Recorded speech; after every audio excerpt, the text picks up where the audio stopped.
I think a lot of people fear the unknown. Mm-hmm. I think that the lack of knowledge on a topic makes people afraid of it. And I think that can be that way with anything in life.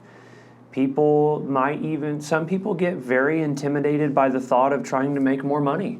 It's like, oh my gosh, I don't know how to do that. Mm-hmm. I don't know how to develop a new skill set and work really hard for a few years to learn how to make, I don't know, that's scary. Yeah. You know what I'm saying? Yeah. And I do think something interesting, a lot of meteorologists in the field started with a fear of storms. Yeah.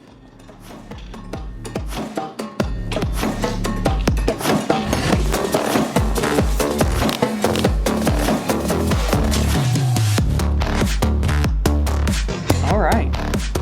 Are we here? We are live, episode 4 of Live, Beyond. like we're live on... Well, no, we're not live. Oh, we're just like, okay. Yeah. I didn't know if it was like actually. I think that's just my natural reflex to Right. say because we Yeah. do so many live streams. We're not live at the moment, but Gotcha. you all hopefully are watching it and whatnot. So Yeah. episode 4, and I did spoil the topic for you accidentally right before. Oh no. Yeah. But today's episode's going to be really, really good for people that have storm anxiety or a fear of storms. And so today's podcast title is Curing Storm Anxiety, and just trying to help people understand what they can do to feel more at ease during severe weather. We have a rule here that I'm not allowed to know the topic just so I can, just speak on it openly because I don't like to think about things. I just feel like thinking about things just wastes your life. Mm-hmm. I don't know. I like to take the steps out of things. It's just who I am. I can't help it. Hey, be sure share the show with a friend. Make sure you give us a review in the podcast there. We appreciate that. Brought you any value, made you laugh, or maybe it pissed you off. I don't know. Share it. Share it. Can we say pissed off? Yeah. On the podcast? Yeah. You can say whatever you want. Okay. All right. You can say whatever you want, and if there are kids listening, I'm sorry. it'll be okay. It's better to be peed on than peed off, I guess. Yeah. No, it's better to be not peed on. Sure. I don't. Look, you never know what's going to happen beyond the forecast. That went south. I had a joke. My mom used to say a joke. It's better to be pissed off than pissed on. I don't know. Does that sound right? Yeah, you don't. Yeah. Anyways. I think people. So we're talking about curing storm anxiety today. Yes.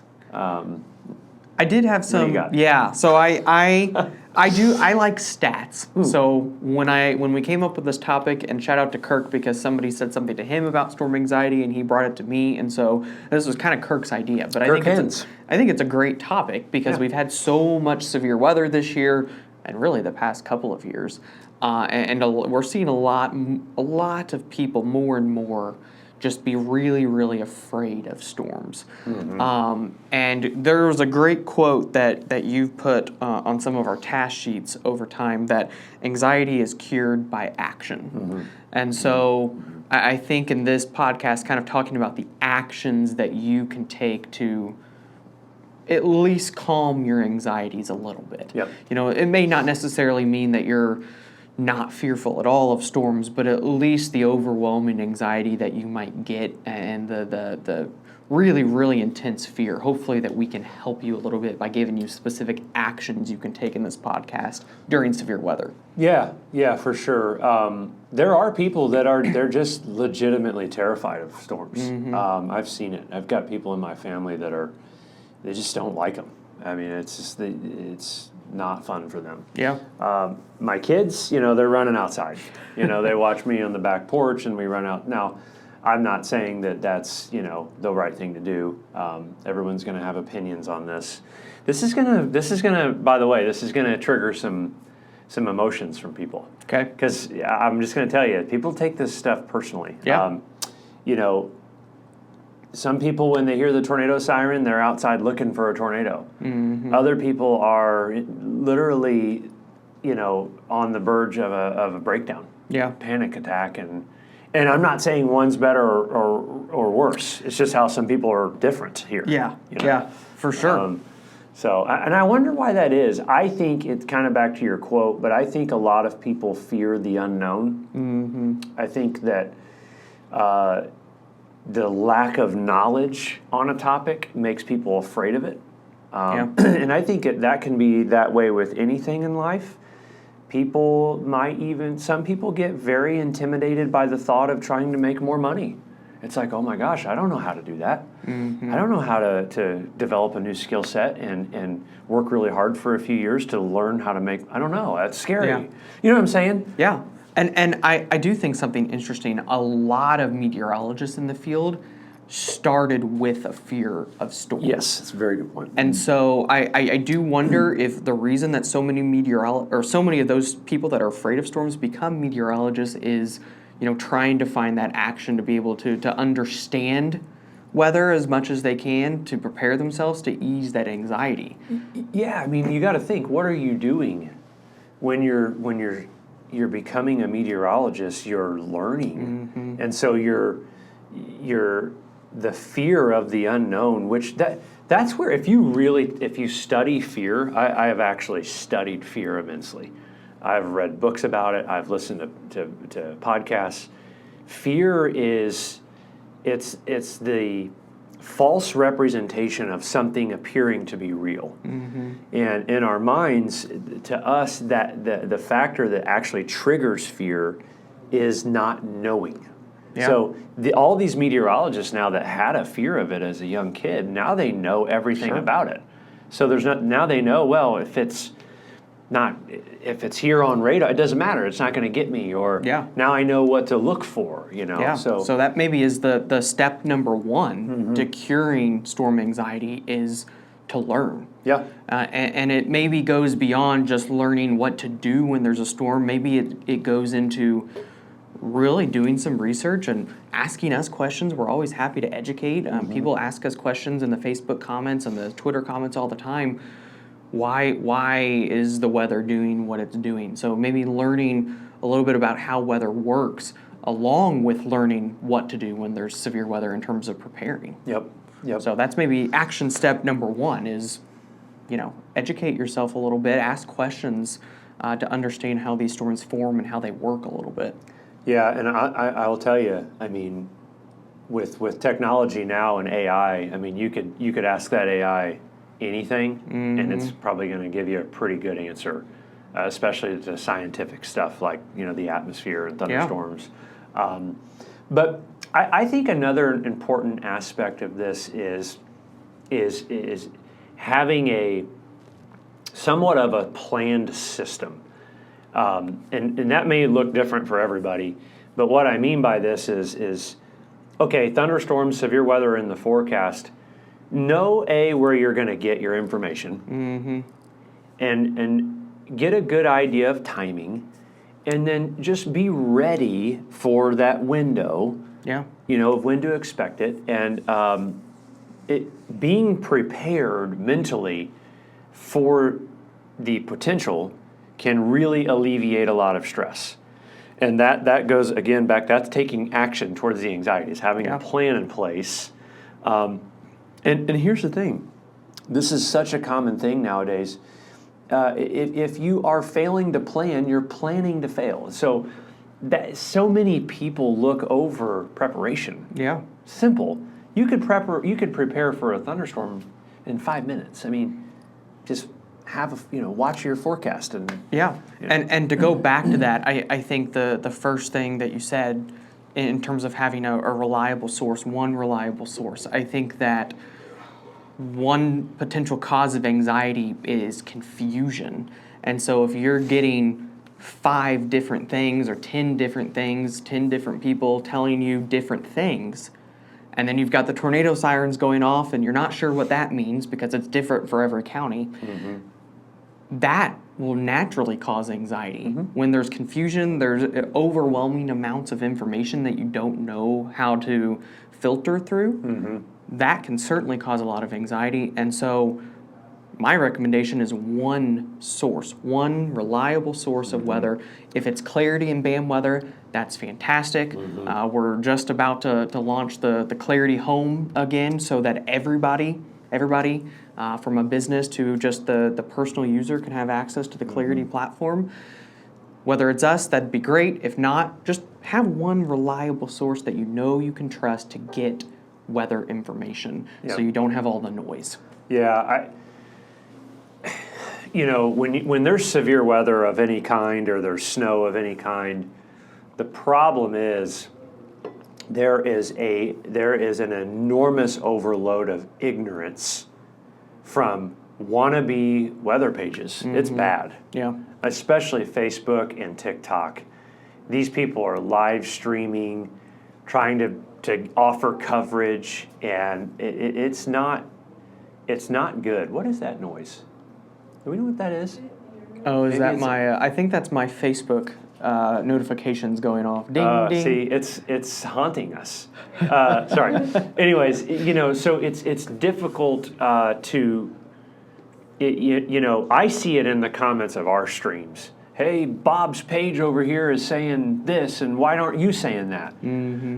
Well, it's very important to, again, vet who you're looking. Like we're actually a legitimate organization with people and clients, and like there's a level of a degree of trust that has been built there because we have Fortune 500 companies that pay us tens of thousands of dollars to provide them expert weather information. Bob's weather page doesn't have that. Sure. And so eliminating the really, really poor, extreme takes on weather forecasts on Facebook can be very helpful, and TikTok and whatever other platform. Yeah, you gotta cut out the noise. It's so easy to get. I mean, not just in weather, but in life in general. If you've got millions of different streams of information coming at you and different people saying different things, that can be overwhelming. And it's no different with weather. And so pick a source, stick with it, learn a little bit about how storms work and how weather works, and then understand, I think, how warnings work too. We've talked about that some just in terms of the polygons versus county-based warnings, kind of understand what you're looking at when you go and look at a radar is important. Yeah, it's, again, simple Googling with AI can really just tell you all that. And even if you're one of those people too that why are the tornado sirens going off again? And this is the most common question we get. It is. Yeah, I would say it's probably the number one question. I think we had storms on Saturday night or Friday night. I think it was Saturday morning. I don't know, sometime in there, and the sirens were going off in the Indy area, and there weren't any tornadoes, and we got 100 questions about that probably.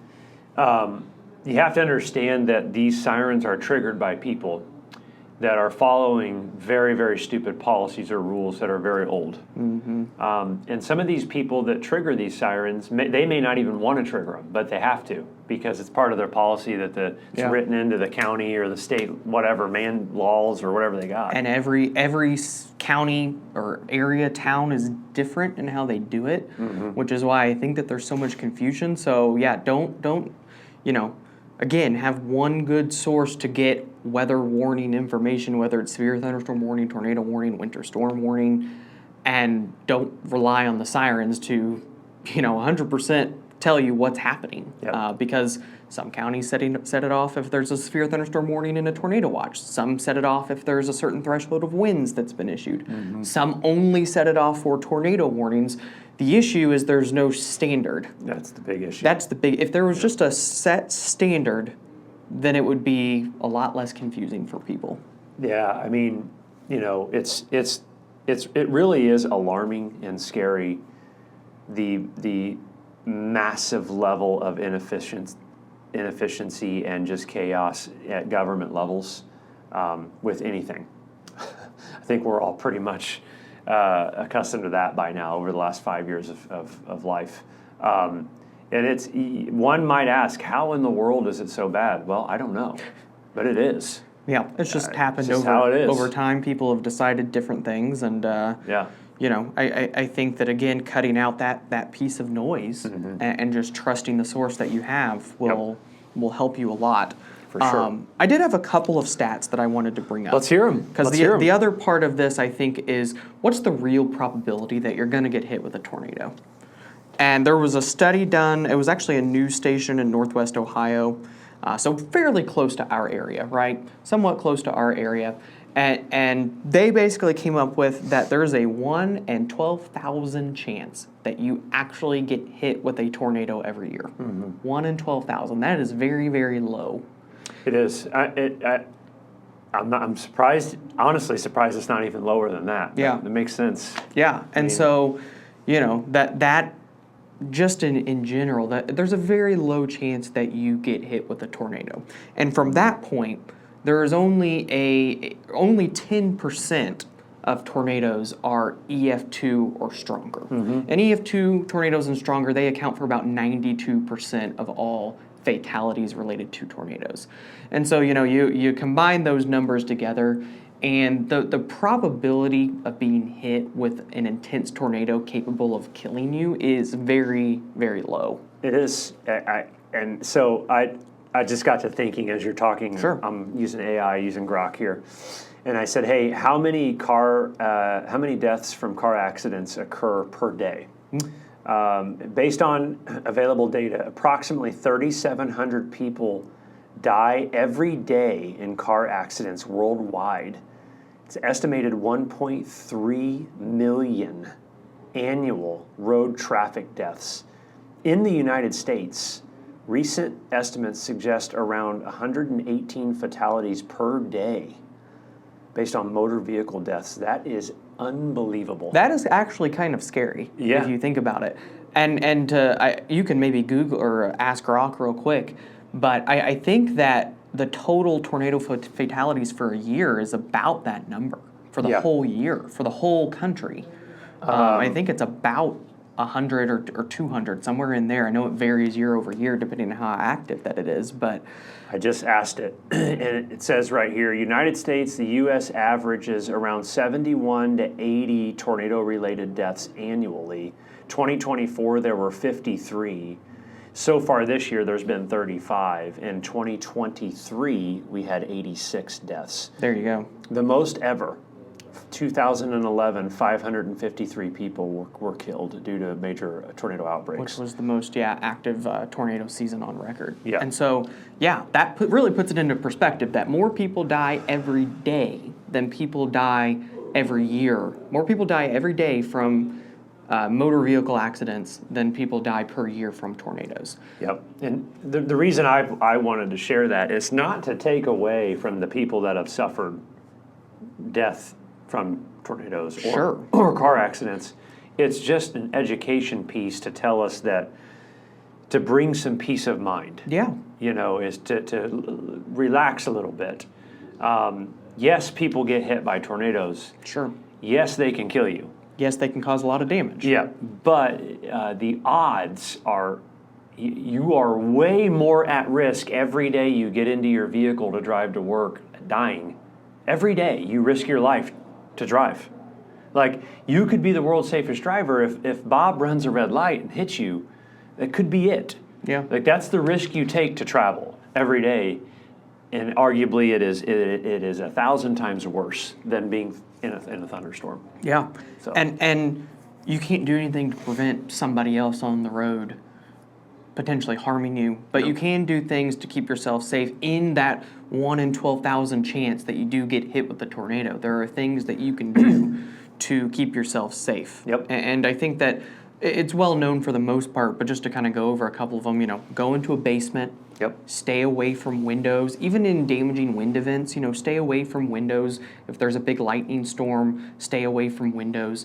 We've seen situations where debris can come in through windows, even in damaging wind events. And so those are two very, very easy things that you can do. If you don't have a basement, an interior room like a closet or a bathroom without windows, we go under our stairs right now because we don't have a basement. And so those are 3 or 4 really, really easy things to do to protect yourself in that very rare occasion where a tornado is coming at you. Yeah. Yeah, and a couple other things too I think that might be important. Some people still ask if they should open their windows before a tornado comes. Don't do that. That's silly. It's not going to, just don't do that. Wasting time. Yeah, I mean, with lightning, I mean, just, stay away from tall objects. Don't be outside. Stay away from the windows. If you are indoors away from your windows, you're not going to get struck by lightning. It's just not going to happen. Now, if you're outside under a tree or at a baseball game at a theme park and there's a thunderstorm 25 miles away and you're not paying attention, you could get struck by lightning. Yeah. Now, the odds of that happening are probably 1 in a billion. Yeah. But you could. You could. Yeah. And you can prevent that by just not doing that.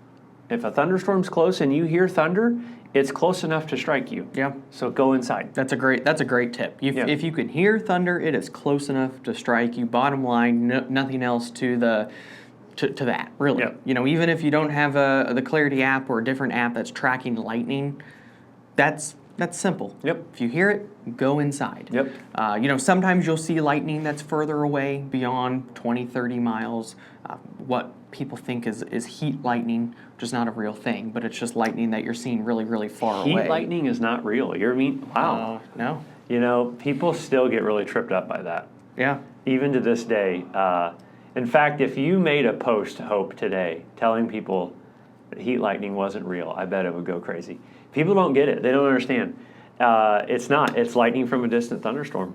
Yeah. It's actually a storm 50 miles away where you're just seeing the lightning. It has nothing to do with the heat. Yeah, and it often... I mean, it does, but... it often happens when it's hot outside.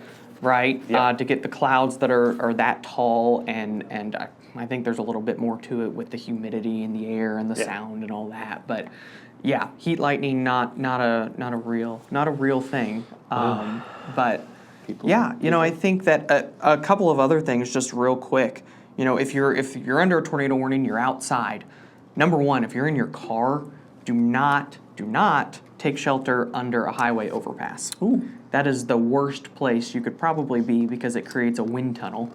I've never understood why that's even a topic. I don't know, but who the hell is getting out of their car and climbing under a bridge? I don't know, but I've heard it in the last year. Somebody came up to me and said, "Oh yeah, highway overpass." And I think at this point most people know not to do that, but there are still some out there. So don't do that. That is not a good place to shelter for a tornado. Strange. I've never thought about stopping on the side of a highway and climbing under a bridge. Yeah, That just doesn't occur to me. It's like if you think about how wind gets a little bit stronger between buildings. Yeah. That's the same thing that happens under an overpass. Yeah. I think it was actually in the movie Twister, the new movie. Someone, and it killed one of the storm chasers. Yeah. Have you seen the new Twister? I haven't seen the new Twister. I want to watch it. I know. Have you seen the new Twister? No. I know I have. Oh, you have. I don't. If I were you, I wouldn't watch it. But it's okay. It's just very non-real. It's very it's very fake.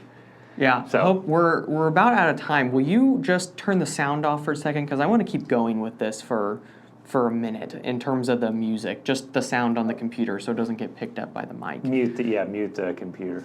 Yeah. There should be a button there on the. Yeah. Okay. You're good.